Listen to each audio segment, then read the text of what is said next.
यहाँ पर इस खूबसूरत सभा में उपस्थित मेरे सभी बड़े बुजुर्ग, भाई, मेरी माएँ बहनें, आप सभी को अस्सलाम वालेकुम, नमस्कार। आज मंच पर हमारे बीच में उपस्थित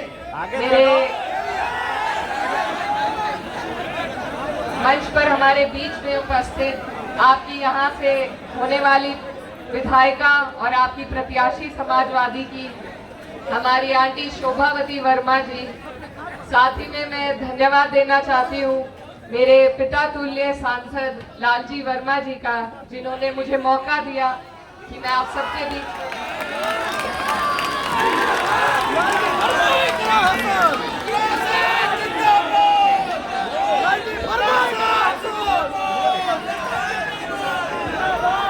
हमारे बीच में अभी पहुंची मछली शहर से विधायक जी डॉक्टर रागिनी सोनकर जी और मंच पर तमाम समाजवादी की जितनी भी महिला सभा की हमारे कार्यकर्ता और नेतागण मौजूद हैं, साथ ही में जितने भी कार्यकर्ता यहाँ पर उपस्थित हैं, आप सभी का मैं दिल की गहराई से शुक्रिया अदा करना चाहती हूँ।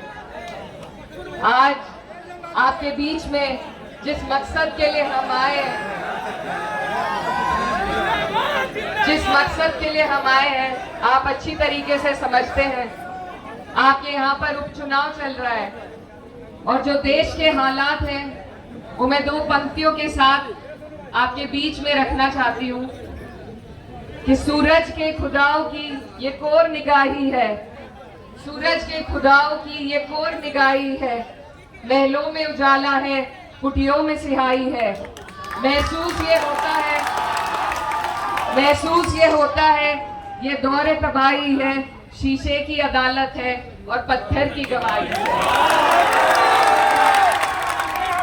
तो आज जो इस देश में हालात बने हुए हैं, बिल्कुल ऐसा ही महसूस होता है कि तबाही के हालात हैं। और जो नापाक सरकार 10 साल से हमारे ऊपर काबिज है, उस सरकार ने किसी के लिए कोई योजना लेकर नहीं आई, किसी का कोई काम नहीं किया है। मजदूर, किसान, महिलाएं, युवा सब लोग इस सरकार में परेशान है, प्रताड़ित हैं। इस सरकार ने अगर कुछ किया है तो बस भाई से भाई को बिठाने का काम किया है।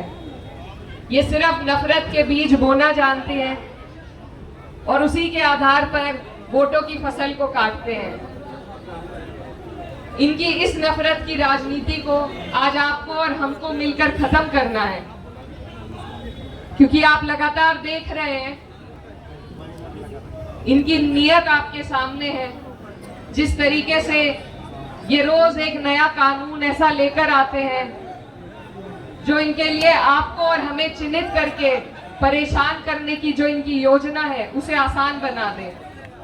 अभी सबसे हाल फिलहाल में जो ये वक्फ का बिल लेकर आए हैं, ये हमसे हमारे अधिकारों को छीनना चाहते हैं। धीरे धीरे कर एक एक योजना ऐसी ला रहे हैं कि आप और हम बेबस हो जाएं, लाचार हो जाएं। लेकिन अगर इस बेबसी से, इस लाचारी से निकलने का अगर हमारे पास कोई रास्ता है तो वो सिर्फ हमारे वोट का माध्यम है। और ये वोट आप लोगों ने 2022 में यहाँ से मौजूदा सांसद हमारे लालजी वर्मा जी को दिया, फिर दोबारा 24 में दिया और अब दोबारा मैं आपके बीच में यही गुजारिश करने आई हूँ कि ये जो उपचुनाव है, इस उपचुनाव पर पूरे देश की नजर है, क्योंकि जो संदेश आप लोग यहाँ से देकर भेजेंगे वो आने वाली 27 में हमारा रास्ता तय करेगा। तो इस चुनाव को आप बहुत गंभीरता से लें, बहुत संजीदगी से लें। ये कदम कदम पे जो हमें लड़ाई लड़नी है,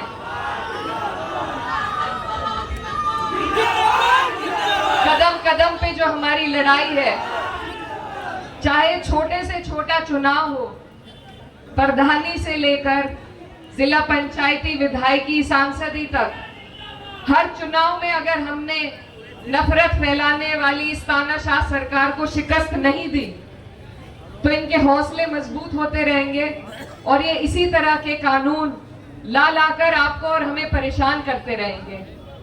तो आज जब हमें मौका मिलता है अपने वजूद को बचाने का, अपने आने वाले मुस्तकबिल के बारे में सोचने का, तो इसमें मेरी आपसे यही गुजारिश है कि आप लोग एकजुट होकर और ज्यादा से ज्यादा वोट परसेंटेज कर वोट दें, क्योंकि आज ये ताकत आपके पास है, कल को इनका कुछ पता नहीं, ये आगे इस भी ताकत को हमसे ना छीन ले।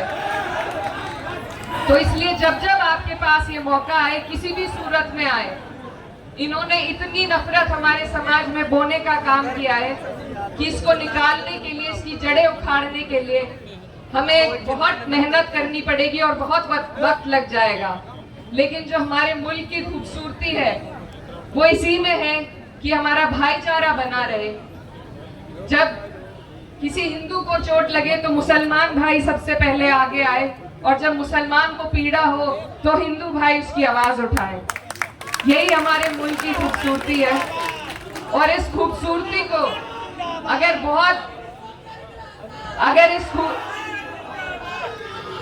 हमारे देश की इस खूबसूरती को अगर कोई पार्टी जिंदा रख रही है और आगे बढ़ा रही है तो वो सिर्फ और सिर्फ समाजवादी पार्टी है।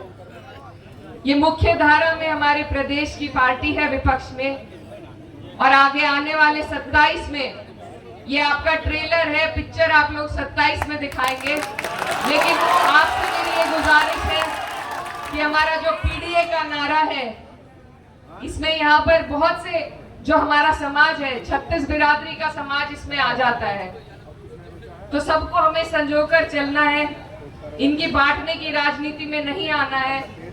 और 27 के लिए अभी से आप लोगों को आने वाली 20 तारीख को अपना एक एक वोट साइकिल के बटन पर दबाकर हमारी आंटी शोभावती वर्मा जी को यहाँ से जिता करके भेजना है।